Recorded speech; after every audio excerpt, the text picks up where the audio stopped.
ক্যাবরেরাকে বাংলাদেশের নাগরিক করে তাকে আজন্মের জন্য বাংলাদেশের হেড কোচ করা হোক, তার পাশাপাশি লাল গালিচায় সংবর্ধনা দিয়ে ইতিহাসের সেরা কোচ হিসেবেও রেখে দিতে পারে বাফুফে।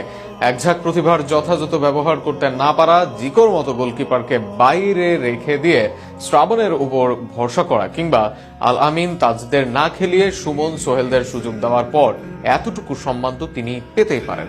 স্যার ক্যাবরেরা নামা নিয়ে আরও থাকছে প্রতিবেদন। বাংলাদেশের সেরা গোলকিপার আনিসুর রহমান জিকো না, শুধু বাংলাদেশ নয়, যখন খেলেছেন তখন সাউথ এশিয়ারই সেরা গোলকিপার হয়েছেন এই বাংলাদেশের বাজ পাখি খ্যাত আনিসুর রহমান। তবে ক্যাবরেরার মন মতো হতে পারেননি তিনি, তাই তো কখনো মিতুল মার্মাকে নিয়ে ব্যর্থ হয়েছেন, আবার কখনো তার ভরসার ছিদ্র দিয়ে গোল খেয়েছেন শ্রাবণ। তবুও জিকোকে প্রথমে লিস্টে রেখে অনুশীলনেও ডাকেননি এই মাস্টার মাইন্ড।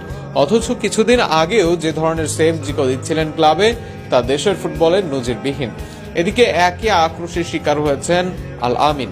গত বছর লিগে শীর্ষ গোলদাতা হলেও আগেই স্কোয়াডে রেখে সুযোগ দেওয়া হয়নি মাঠে।